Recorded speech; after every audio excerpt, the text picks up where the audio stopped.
Okay, today is February 25th, continuing working on frames, and you can see here, this is the first frame that goes, that's actual in the inside of the engine room. There's 8 feet of engine room there, and it does not have a raised shear at this point, so you can see those are kind of truncated as opposed to the ones over there. That would actually be number 32 is the one you're looking at there, the first one there. That's actually the beginning of the engine room from the stern going forward. But once you get into the 3 in the middle there, there's 8 feet long, the engine room. But once you get in the middle there, we have to take the gussets down to just basically straps on there, because the fuel tanks are going to sit in here. The fuel tanks will come out, and sit up in here. And so to give us enough room to get the fuel tanks in there, we cut those gussets down, which George said you can do.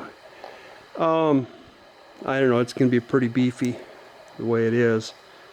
Like I said, I've got these overlapped, these 2x6s in the middle overlapped, so that's a pretty strong joint just by itself. Then a couple pieces of this plywood gussets on there should help considerably.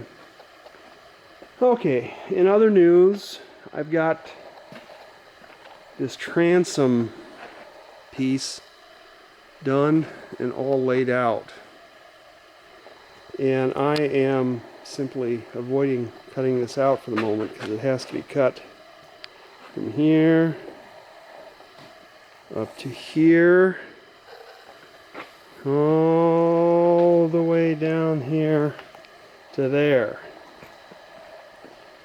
And you have to do that on both sides, and there's still 1.5 inches in the middle, so I've been haven't done it yet.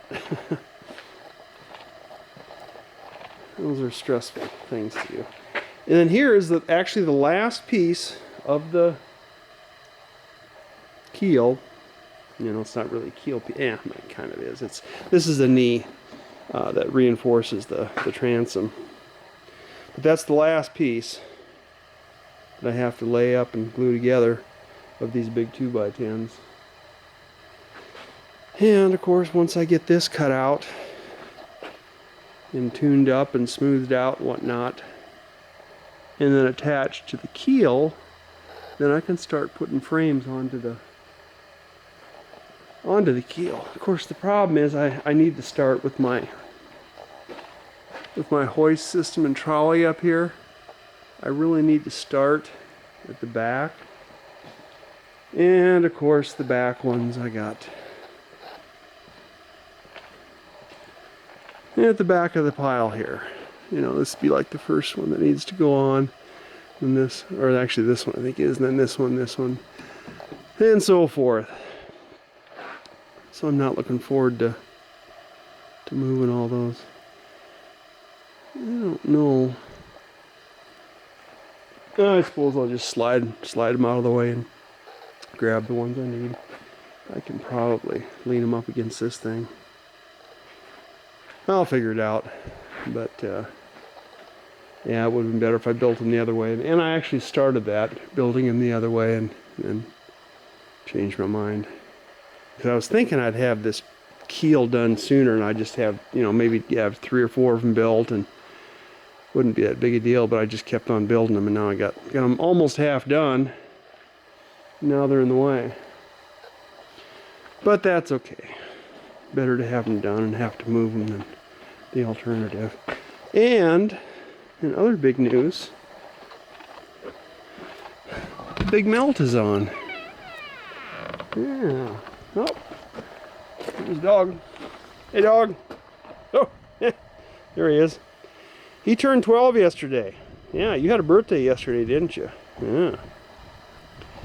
He turned 12 yesterday, and it's been in the upper 30s and lower 40s here the last few days, so it's starting to melt. Hopefully it stays at that rate so we don't get any huge messes. But of course, me being out here in the middle of a section, in the middle of fields, I don't have a gravel driveway coming all the way down here. So it kind of limits when I can get in and out of here. Now normally we get a few days of, and you can see some water pooling over there. We get a few days of rapid melting, and I really don't want to leave or drive on the driveway on the dirt when it's like that. Not that it would really hurt anything. It's not that I couldn't do it. I got a four-wheel drive vehicle and it would get me out of here and back, no problem, but it just chews things up and makes such a mess of things that I would really rather not do it.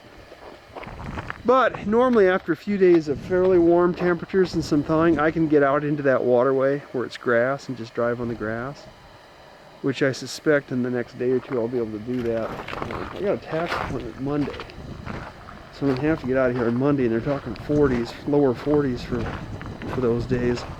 So it's probably going to be a little messy, but hopefully I can get out of here. February 25th is the day.